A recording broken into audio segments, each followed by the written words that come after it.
Hola, nuevamente nos encontramos con un texto hermoso, la verdad, muy contundente respecto de la dinámica social, política del pueblo de Israel y su liderazgo, en este caso llevado adelante por Moshe y su hermano Aarón.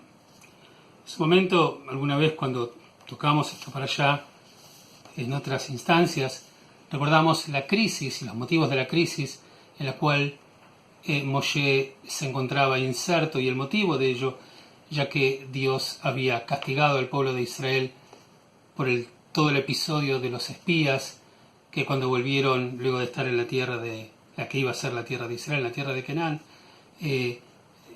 llevaron al pueblo a que tengan miedo y no se animen, ni siquiera a sabiendas de la presencia de Dios, a salir adelante y conquistar la tierra, que era el proyecto por el cual habían salido de Egipto. En su momento habíamos visto cómo distintos sectores se habían levantado aprovechando la debilidad de Moshe para poder ocupar su lugar. En su momento mencionamos la historia de Korah, que también era de la tribu de Leví, quien deseaba aprovechar esa instancia para voltear a Moshe y erigirse él como representante de la misma tribu que el líder para ocupar su lugar. Yo quisiera concentrarme en la actitud de Moshe en general respecto de esto. Por un lado encontramos a un Moshe que está absolutamente debilitado por esto, pero no por el hecho de estar debilitado pierde él la responsabilidad de su rol. Y en el texto de la parashá encontramos dos cosas. Uno, la voluntad de defender al pueblo frente eventualmente a una amenaza que Dios puede dar cuando Dios ve al pueblo que se está sublevando en contra de Moshe y Dios se enoja. Entonces Moshe trata de calmar a la divinidad diciendo de que no puede enojarse con toda la congregación porque algunos hayan tomado una actitud mezquina. Pero la otra actitud de Moshe, que lo engrandece como líder, es que, y sobre esto deseo hablar yo un poquito ahora, es cuando Moshe trata de dialogar con aquellos que se estaban levantando con él.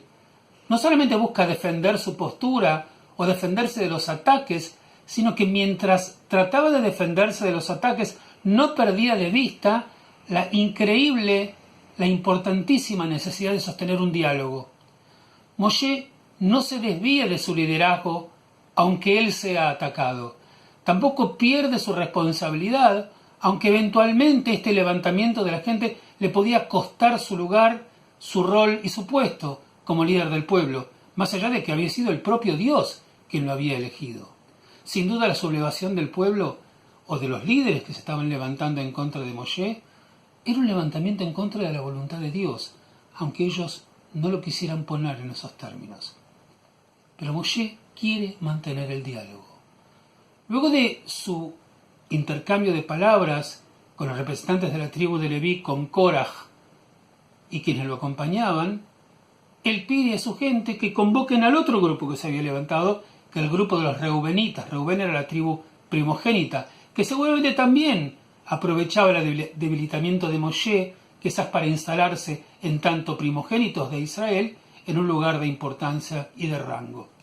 Entonces, como está el texto, dice, envió Moshe a llamar a Datán y a Abiram, los hijos de Eliab, y le dijeron ellos a Moshe, no vamos a subir, no vamos a hablar con vos. Y dicen lo siguiente, dicen, ¿acaso es poco que nos hayas hecho ascender desde una tierra que emana leche y miel para hacernos morir en el desierto? ¿Para que te enseñorees sobre nosotros, también te enseñoreases? Tampoco nos has traído una tierra que emana leche y miel, y nos has dado heredad de campo y viñedo. ¿Acaso los ojos de aquellos hombres vas a cegar? No ascenderemos, no iremos a hablar contigo. Yo quiero rescatar dos cosas de este mensaje. Ellos les dicen, nos has hecho ascender desde una tierra que emana leche y miel. Vamos, Datán y Abiram reubenitas, ¿una tierra que emana leche y miel? ¿Tan poca memoria tienen? ¿Tan enojados están con Dios y con Moshe y con el destino que les está tocando que van a recordar a Egipto como una tierra que emana leche y miel? ¿O es que ya se olvidaron de los sopapos que recibían en tanto esclavos? De los latigazos que recibían en las espaldas para que puedan levantar piedras más pesadas, de la construcción egipcia de la ciudad de Pitom y de la ciudad de Ramsés, donde lloraban, siendo además ustedes mismos, pueblo de Israel, quejoso en este momento, quienes habían pedido a Dios que por favor intervenga y los saque de la esclavitud y los lleve a la libertad. Tierra que emana leche y miel. ¿Eso es lo que recuerdan que era Egipto? Y luego, cuando dicen, ni siquiera nos has dado heredad de campo y viñedo. Pero un momentito, ¿cuál era la intención de Moshe cuando envió a los espías para conquistar la tierra? La conquista de la tierra, que ustedes intervengan junto con Dios para poder llevarla adelante y que finalmente puedan poseer estas heredades de campo y viñedo que ustedes están diciendo que Moshe no les dio. Si Moshe era lo que les quería dar, son ustedes los que se olvidaron que Dios estaba presente entre ustedes y que seguramente con su ayuda hubiesen vencido en la batalla. Son ustedes los que no pudieron controlar su miedo y no tuvieron la madurez para pensar, si tenemos a Dios podemos ganar. ¿Por qué se lo endilgan a Moshe? Si la intención de Moshe era esa. Cuando uno toma un poquito de distancia de esto, toma conciencia de varias cosas. Primero, cuando una persona está muy enojada o muy convencida de algo que está equivocado, la mentira se extiende a sus propias argumentaciones. No sacaste de una tierra que emana leche y miel. Utiliza la misma nomenclatura con la que se llamaba la tierra de Israel para referirse a Egipto. Y se olvidan de lo que Egipto significaba: la pura esclavitud y el sufrimiento constante. Y después acusan a Moshe de que no les entregó los elementos de la tierra. ¿O es que ellos están enojados con ellos mismos porque no fueron capaces de poder enfrentar el desafío al que el destino felizmente los estaba sometiendo? ¿O es que ellos no quieren ni siquiera sentirse culpables porque Dios se enojó con ellos, porque no confiaron en Él?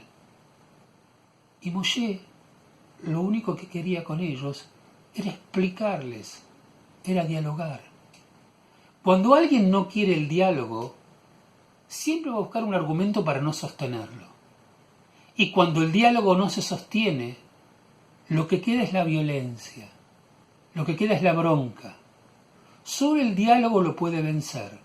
Los hijos, Datán y Abiram, en este caso, ¿es cierto?, no tuvieron interés en hablar con Moshe. Y el destino continuó su curso. Finalmente fueron devorados por la tierra. Y el diálogo no pudo sucederse, ni la solución pudo llegar a ellos. Cuando vos liderás una empresa, cuando llevas adelante un proyecto, aunque sea un proyecto pequeñito que involucre solamente el mantener un buen vínculo con este amigo, si hay una dificultad, si hay un enojo, nunca le digas no al diálogo, porque el diálogo es la llave para poder desbaratar cualquier conspiración maliciosa, para poder neutralizar cualquier bronca que te lleve a la destrucción, para poder anular cualquier iniciativa que te lleve al daño y al sufrimiento. Moshe, no obstante su dolor y su debilidad, nunca perdió el sentido de la importancia del diálogo. Hizo todo lo posible para poder redimir a su pueblo del dolor, de la frustración que tenían. Ellos no lo quisieron hacer y caminaron un destino que trajo aún más dolor al camino del pueblo de Israel hacia su tierra prometida. Shabbat Shalom y Boraj para todos.